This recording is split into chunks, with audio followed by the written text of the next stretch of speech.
Good morning students, welcome to online classes.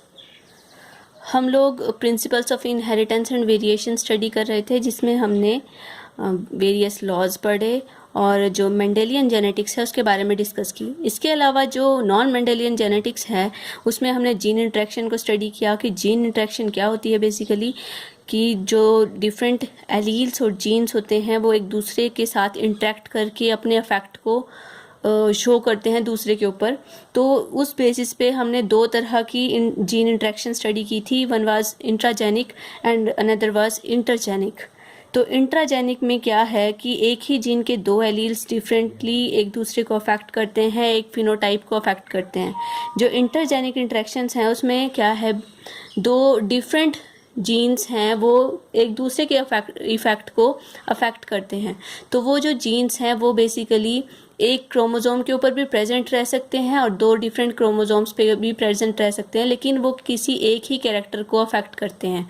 तो उसमें intergenic interaction में हम आज बात करेंगे पॉलीजेनिक ट्रेट्स की या क्वांटिटेटिव इनहेरिटेंस की। तो पॉलीजेनिक ट्रेट्स बेसिकली होती क्या है, नाम से ही क्लियर है, इसे क्वांटिटेटिव इनहेरिटेंस भी बोला जाता है। पॉलीजेन मतलब पॉलीजीन, बहुत सारे जो जीन्स हैं वो एक पर्टिकुलर कैरेक्टर को अफेक्ट करते हैं। तो यहाँ पर जो एग्जांपल लिया गया है वो लिया गया है skin colour in human beings. तो जो डेवनपोर्ट थे, डेवनपोर्ट ने क्या किया, स्किन कलर की जो इनहेरिटेंस है उसको स्टडी किया था। उन्होंने दो डिफरेंट जो इंडिविजुअल्स थे जो बिल्कुल जिनकी बॉडी का जो कलर है, स्किन कलर है, बिल्कुल डिफरेंट था, उन लोगों के बीच की क्रॉस को स्टडी किया। इसमें उन्होंने बताया कि जो स्किन कलर होता है उसे बेसिकली जो थ्री जीन्स हैं वो उसको कंट्रोल करते हैं। तो ये जो तीन जीन्स हैं अगर ये डोमिनेटिंग स्टेज में है तो ये तीन जीन कौन कौन से हैं, ए, बी एंड सी। तो अगर ये अपने डोमिनेटिंग स्टेज में है तो ये ज़्यादा से ज़्यादा मेलेनिन पिगमेंट को सिक्रीट करेंगे, जिसकी वजह से जो बॉडी का कलर होगा, स्किन का कलर होगा, वो ब्लैक होगा।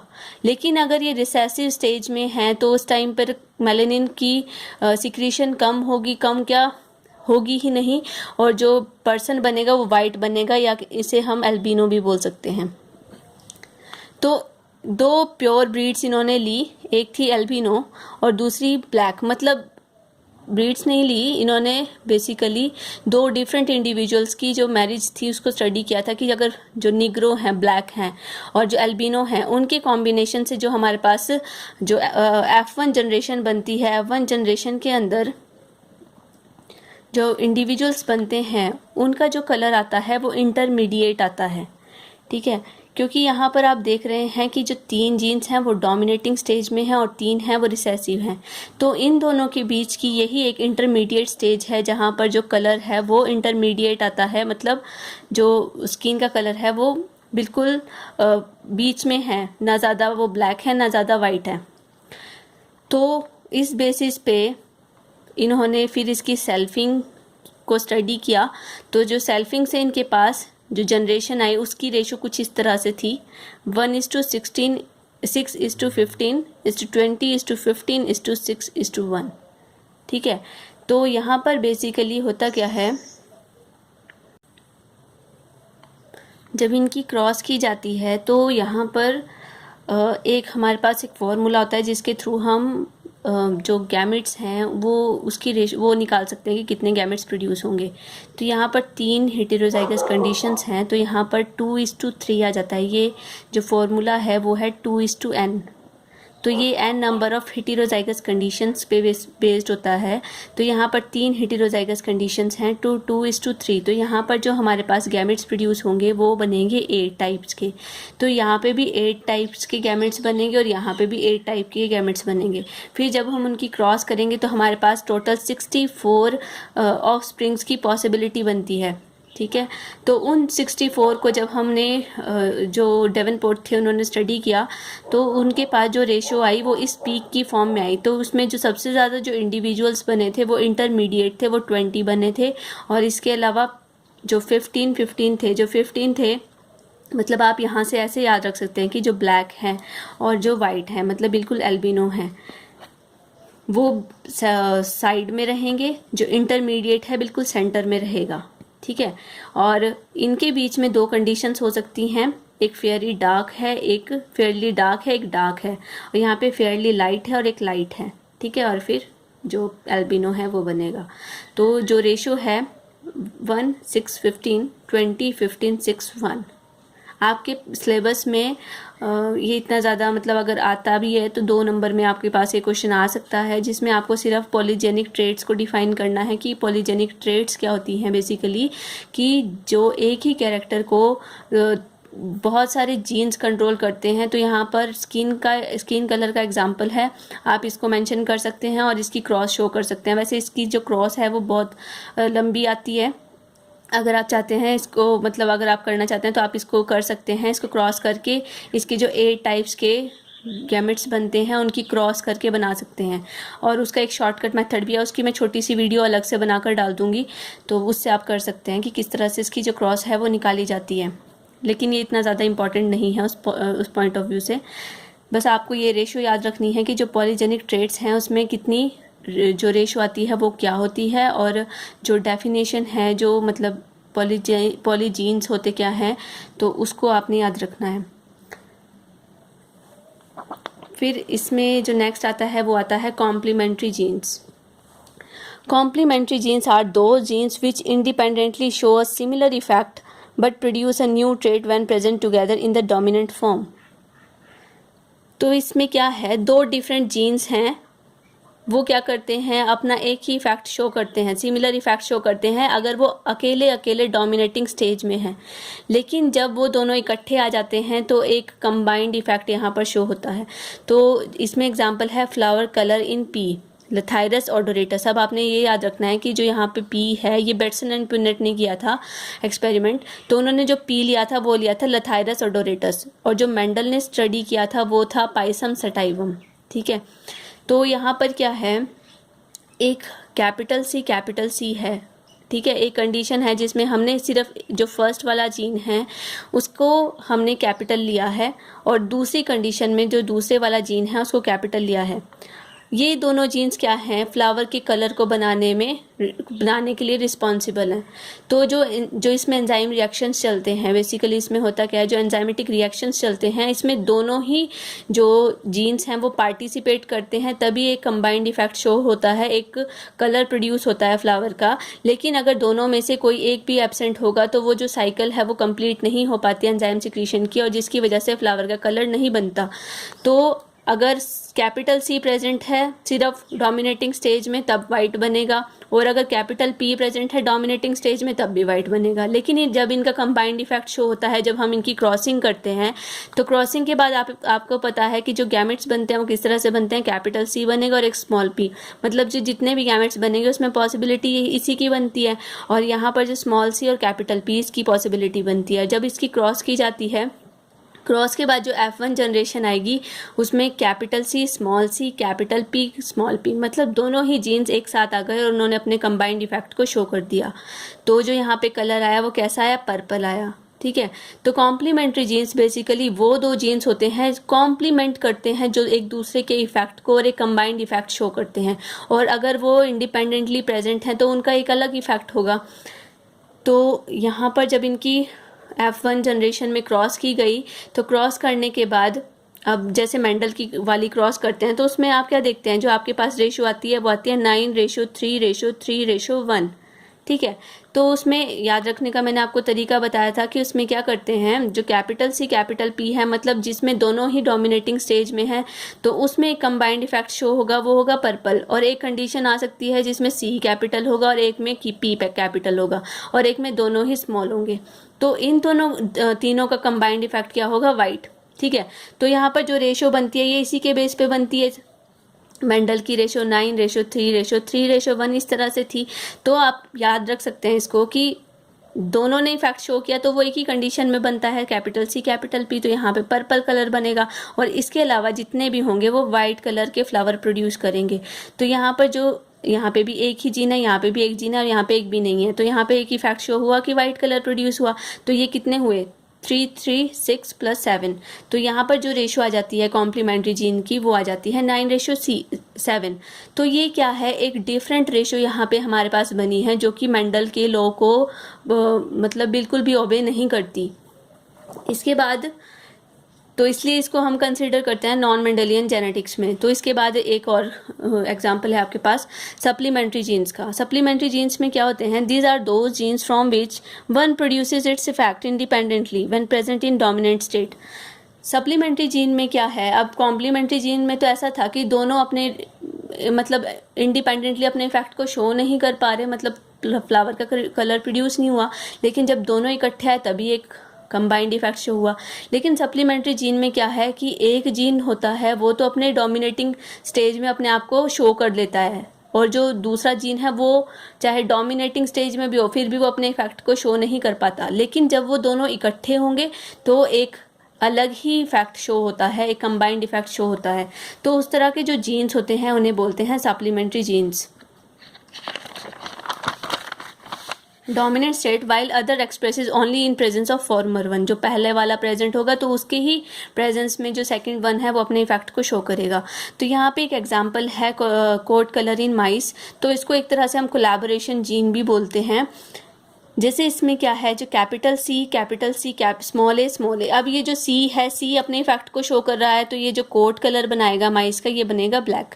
दूसरी कंडीशन में क्या है कि ये ए अपने आप को एक्सप्रेस नहीं कर पा रहा, तो ये किसी भी तरह का कलर प्रोड्यूस नहीं करेगा, तो जो माइस होगा वो बनेंगे अल्बिनो। ठीक है, वाइट कलर के माइस आपने देखे होंगे, तो वो अल्बिनो बनेंगे। लेकिन जब हम इनकी क्रॉस करते हैं तो क्रॉस के बाद हमारे पास क्या होता है, कैपिटल सी भी आया और कैपिटल ए भी आया, मतलब दोनों हेटेरोजाइगस कंडीशन में है, लेकिन दोनों ही जीन्स यहाँ पे डोमिनेटिंग स्टेज में भी हैं।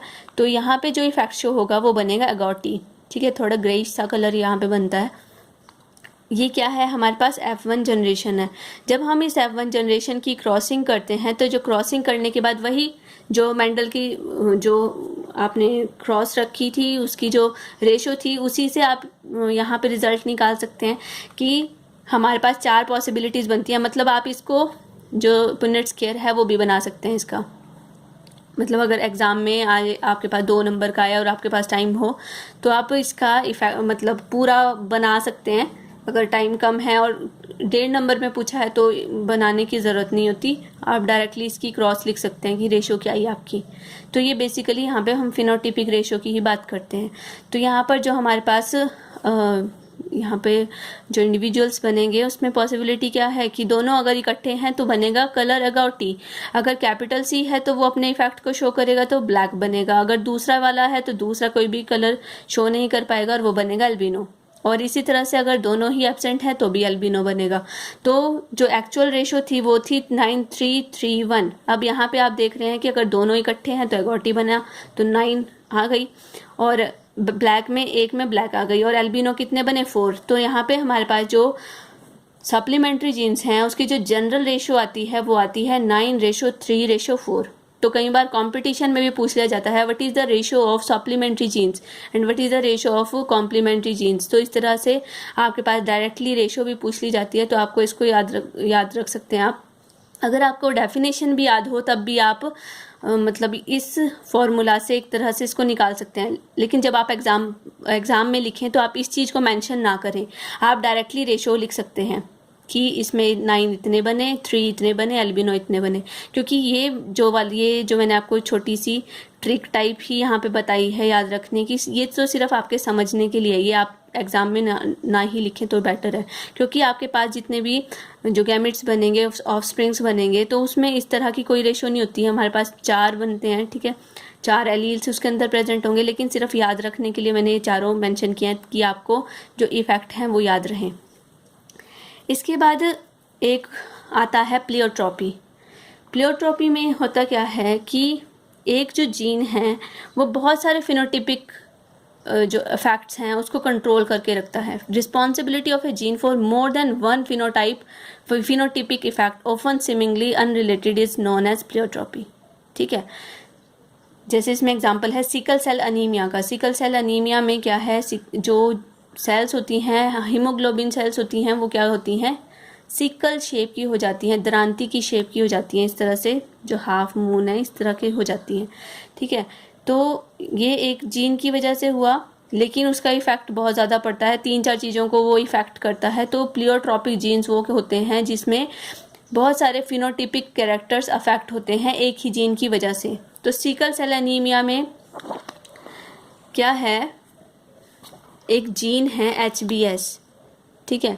अगर HbS आ जाए तो रिसेसिव जीन होता है ये। HbA एक नॉर्मल जीन होता है, मतलब जो नॉर्मल हीमोग्लोबिन प्रोड्यूस करता है। नॉर्मल हीमोग्लोबिन होता है HbA, ठीक है। नॉर्मल हीमोग्लोबिन बनाने के लिए HbA है।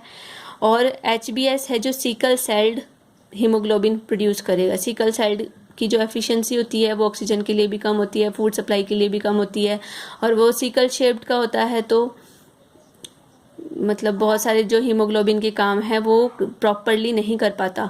तो इसमें हमारे पास ये रिसेसिव कैरेक्टर है। तो अगर हमारे पास दोनों HbA हैं, ठीक है, तो उसके अंदर जो हीमोग्लोबिन बनेगा वो नॉर्मल बनेगा। अगर HbA HbS है, मतलब एक डोमिनेटिंग है, एक रिसेसिव है, तो यहाँ पर एक कंबाइंड इफेक्ट यहाँ पे शो हो सकता है। कोडोमिनेंस का कैरेक्टर है कि यहाँ पे नॉर्मल हीमोग्लोबिन भी प्रोड्यूस होगा और सिकल सेल भी प्रोड्यूस होंगे, लेकिन उस पर्सन का काम चल रहा है। लेकिन अगर ऑक्सीजन की डेफिशिएंसी हो जाए तब रिड्यूस्ड ऑक्सीजन की प्रेजेंस में वो उस पर्सन को प्रॉब्लम हो सकती है, क्योंकि उसका जो हीमोग्लोबिन है वो प्रॉपरली उतना काम नहीं करेगा, लेकिन फिर भी वो सर्वाइव कर सकता है। तो इस तरह की जो कंडीशन होती है इसे हम एक तरह से कैरियर मानते हैं, क्योंकि एक जो डिजीज़ है सिकल सेल अनीमिया, उसमें प्रॉपरली क्या होता है, जो सारी सेल्स होती हैं वो सिकल शेप हो जाती हैं। तो जो HbS है उसमें सिकल सेल बनेगी हीमोग्लोबिन की, ठीक है। तो ये तो ऑक्सीजन की जो प्रेजेंस है उसमें भी प्रॉपरली काम नहीं कर पाएगा। ये रिड्यूस्ड जो ऑक्सीजन है उस कंडीशन में अफेक्ट होगा और इसको कोई प्रॉब्लम नहीं होगी, ये प्रॉपरली काम कर सकता है। तो इसके अलावा क्या क्या इफेक्ट पड़ते हैं, एक तो क्या है कि जो erythrocytes having haemoglobin S become sickle shaped under oxygen stress. जब भी ऑक्सीजन स्ट्रेस होगा तो जिनके पास हीमोग्लोबिन एस है, ठीक है, वो सिकल शेप्ड की सेल्स प्रोड्यूस करेगा। इसकी वजह से क्या होगा, जो ऑक्सीजन की एफिशिएंसी है कंबाइन करने की हीमोग्लोबिन के साथ वो रिड्यूस हो जाएगी, क्योंकि सरफेस एरिया कम हो जाएगा। जो आरबीसीज हैं, हमें पता है जो आरबीसीज हैं, इसमें एक इफेक्ट ये भी होता है कि जो हमारी जो आरबीसीज हैं उसका जो उसकी जो शेप है वो सिकल सेल्ड हो जाती है, ठीक है। तो वो उतनी ज़्यादा ऑक्सीजन के साथ कंबाइन नहीं करता। दूसरा इसमें क्या है, जो हमारी सिकल शेप्ड सेल्स होती हैं वो क्लॉटिंग कर देती हैं और वेसल्स के अंदर भी क्लॉट हो जाती हैं, तो क्लॉटिंग हो जाती है, तो वो भी एक प्रॉब्लम है। और दूसरा क्या है कि जो ऑक्सीजन और फूड की सप्लाई है वो प्रॉपरली नहीं कर पाती। तो यहाँ पर एक ही जीन ने बहुत सारे इफ़ेक्ट्स की शो किए हैं यहाँ पे। और बेसिक रीज़न क्या है इसका, वैसे जब हम डिजीज़ पढ़ेंगे, सिंड्रोम्स पढ़ेंगे, तो उसके अंदर भी हम इस चीज़ को डिस्कस करेंगे। लेकिन रीज़न क्या है बेसिकली इसका, रीज़न में जो हीमोग्लोबिन ए है उसकी जो 6 पोजीशन पे है वो ग्लूटामिक एसिड प्रेजेंट होता है, ठीक है। जो पेप्टाइड चेन होती है, पहले पे वेलिन है, फिर हिस्टिडीन है, ल्यूसिन है, थ्रियोनिन है, प्रोलिन है। 6 पोजीशन पे ग्लूटामिक एसिड होता है, 7 पे भी ग्लूटामिक एसिड होता है। लेकिन जो हीमोग्लोबिन एस है, मतलब ये इफेक्ट क्यों हुआ, सिकल सेल क्यों बनी, इसकी जो 6 पोजीशन है, 6 पोजीशन में ग्लूटामिक एसिड की जगह वैलिन बन जाता है, जिससे जो हीमोग्लोबिन है वो डिस्टॉर्ट हो जाता है, जिससे इरिथ्रोसाइट्स हैं, जो आरबीसीज हैं, उसकी शेप भी डिस्टॉर्ट हो जाती हैं और जो प्रॉपर काम है हीमोग्लोबिन का वो हीमोग्लोबिन कर नहीं पाता है, इरिथ्रोसाइट्स अपना प्रॉपर काम नहीं कर पाती, तो वो इसकी वजह से होता है। फिर इसके बाद आती है क्रोमोसोमल थ्योरी ऑफ इनहेरिटेंस। अब तक जो थे वो नॉन मेंडेलियन जेनेटिक्स में आता है। जो क्रोमोसोमल थ्योरी ऑफ इनहेरिटेंस है, एक तरह से ये ओबे करती है मेंडल लॉ को। इसमें बेसिकली ये बताता क्या है, ये थ्योरी किसने दी थी, सटन एंड बोवेरी ने दी थी। It was given by Sutton and Boveri, ये कई बार एग्जाम में पूछा जाता है। तो इसके कुछ पॉइंट्स हैं, 1902 में इन्होंने दी थी। ये बोलते हैं, since the sperm and egg cells provides the only bridge from one generation to other, so all hereditary characters must be carried in them.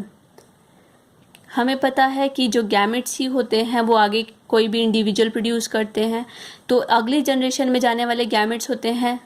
Gametes क्या है, स्पर्म और एग हैं। तो बेसिकली ये कहते हैं फर्स्ट पॉइंट में अपने कि जो स्पर्म और सेल हैं वही अगली जनरेशन में पास ऑन होते हैं। तो जितने भी हेरिडिटरी कैरेक्टर्स हैं वो किसके अंदर प्रेजेंट होते हैं, स्पर्म और एग्स के अंदर प्रेजेंट होते हैं। दूसरा पॉइंट ये बोलते हैं the sperm cell contribute only nucleus to the eggs so all hereditary characters must be carried in them. कि जब आपने फर्टिलाइजेशन पढ़ी होगी तो फर्टिलाइजेशन में क्या होता है, जो स्पर्म है उसका सिर्फ न्यूक्लियस ही एंटर करता है, ठीक है, तो वो अपनी पूरी सेल का सिर्फ न्यूक्लियस ही डोनेट करता है जो कि एग के साथ फ्यूज़ करके न्यू इंडिविजुअल प्रोड्यूस करता है। लेकिन जो इफेक्ट है वो दोनों का बराबर ही शो होता है। एक एक्सेप्शन इसमें आती है कि साइटोप्लाज्मिक इनहेरिटेंस की, वो भी हम आगे देखेंगे। लेकिन फिर भी जो पर्सन है, एक पर्सन आगे ऑफस्प्रिंग प्रोड्यूस होता है, उसके अंदर मदर और फादर के दोनों के बराबर कैरेक्टर शो होते हैं। तो यहाँ पर ये बोलने चाह रहे हैं कि जो न्यूक्लियस है बेसिकली, कि स्पर्म तो सिर्फ न्यूक्लियस डोनेट करता है, तो वो जो न्यूक्लियस है, न्यूक्लियस ही बेसिकली उस कैरेक्टर को बियर करता है जो कि दूसरे पर्सन में हेरिडिटी को लेके चलता है। तीसरे में बोलते हैं chromosomes are found in pairs so as the Mendelian factors. जो मेंडल बोलते हैं कि जो कैरेक्टर्स होते हैं, फैक्टर्स होते हैं, वो एक पेयर की फॉर्म में एग्जिस्ट करते हैं। जो क्रोमोसोम है वो पेयर की फॉर्म में एग्जिस्ट करते हैं कि एक जो पेयर है क्रोमोसोम का, उसमें दोनों क्रोमोसोम के ऊपर एक ही कैरेक्टर के दो डिफरेंट टाइप के जीन्स प्रेजेंट होते हैं, मतलब एलील्स प्रेजेंट होते हैं। फिर ये बोलते हैं the union of sperm and egg reestablishes paired set of chromosome in new organisms. Sperm और एग में मियोसिस के थ्रू स्पर्म और एग बनते हैं, मियोसिस होती है, ठीक है। तो मियोसिस में क्या है, एक ही सेट क्रोमोसोम का आता है। लेकिन जब उनकी फर्टिलाइजेशन हो जाती है, फर्टिलाइजेशन के बाद जब वो दोनों कंबाइन करते हैं तो न्यू इंडिविजुअल में पूरा ही पेयर री इस्टेब्लिश हो जाता है। फिर ये बोलते हैं during cell division chromosomes divide accurately, this gives the idea that genes are carried on chromosomes. कि जो सेल डिवीजन होता है, सेल डिवीजन में क्या है, मियोसिस होती है। मियोसिस में जो क्रोमोसोम्स हैं वो एक्यूरेटली डिवाइड होते हैं कि एक जो स्पर्म होंगे उसमें एक सेट जाता है, ठीक है। जैसे एक्स और वाई बने वैसे हम याद रख सकते हैं एलोसोम्स बनते हैं, जो कि दो तरह के, एक जो सेल है उससे चार मियोसिस होती है तो चार टाइप के सेल्स बनते हैं, तो चारों के अंदर एक एक सेट जाता है, ठीक है, क्रोमोसोम का हैप्लॉइड सेट जाता है। तो ये बोलते हैं कि वो इतने एक्यूरेटली जाता है तो उससे हमें ये पता चलता है कि उनके ऊपर जीन्स प्रेजेंट होते हैं, क्योंकि जीन्स इक्वली डिस्ट्रीब्यूट होते हैं। ऐसा नहीं होता कि किसी के आगे इंडिविजुअल के अंदर की आई कलर का जीन नहीं गया या नोज़ का शेप का जीन नहीं गया, मतलब जितने भी जो जीन्स हैं वो पर्टिकुलरली करेक्टली किसी भी इंडिविजुअल में आगे पास ऑन होते हैं। फिर ये बोलते हैं कि जो क्रोमोसोम्स हैं दे सेग्रीगेट एट मियोसिस। ये बात भी हम कर ही चुके हैं कि जो क्रोमोसोम हैं वो सेग्रीगेट होते हैं मियोसिस के टाइम पे। लॉ ऑफ सेग्रीगेशन में भी हमने ये बात पढ़ी कि जब मियोसिस होती है, मियोसिस में एक सेट जो हैप्लॉइड जो सेल बनती है, गैमेट बनता है, गैमेट के अंदर एक सिंगल सेट ऑफ क्रोमोसोम चला जाता है और जो पेयर है, पेयर सेग्रीगेट हो जाता है। It means members of each chromosome separate and go to different cells।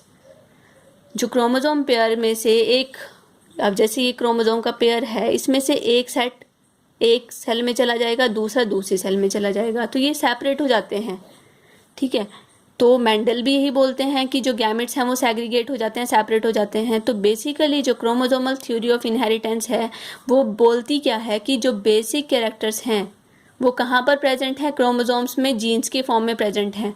तो हमें पता है कि जो हेरिडिटरी यूनिट है जो एक जनरेशन से दूसरी जनरेशन में पास ऑन होती है वो क्या है, वो जीन है। और इसमें जितने भी पॉइंट्स बताए कि जो स्टार्ट उन्होंने किया स्पर्म और एग से, कि स्पर्म और एग कैरी करते होंगे कैरेक्टर्स को, फिर उन्होंने बात की कि स्पर्म तो सिर्फ न्यूक्लियस देता है तो न्यूक्लियस कैरी करता होगा दोनों का। फिर जब उन्होंने और अंदर गए तो उन्होंने देखा कि जो क्रोमोसोम्स हैं क्रोमोसोम्स कैरी करते हैं और क्रोमोसोम्स भी एक्यूरेटली सेपरेट होते हैं। फिर उन्होंने बोला कि जो क्रोमोसोम्स हैं क्रोमोसोम्स के अंदर भी कुछ ऐसा है जो कि सेपरेट होता है, तो वो क्या है, बेसिकली जीन्स हैं। और ये बात करते हैं कि जो क्रोमोसोम है वो प्रॉपरली सेग्रीगेट होते हैं at the time of meiosis and they reestablishes after fertilisation और after the union of sperm and egg in the new individual. तो ये बात करते हैं सटन एंड बवेरी। तो इन्होंने बेसिकली किसको ओबे किया, जो मेंडल हैं, मेंडल के जो प्रिंसिपल्स थे उनको ही इन्होंने फॉलो किया। इसके बाद आता है न्यू टॉपिक सेक्स डिटर्मिनेशन। इसको हम नेक्स्ट लेक्चर में कंटिन्यू करेंगे। Thank you class.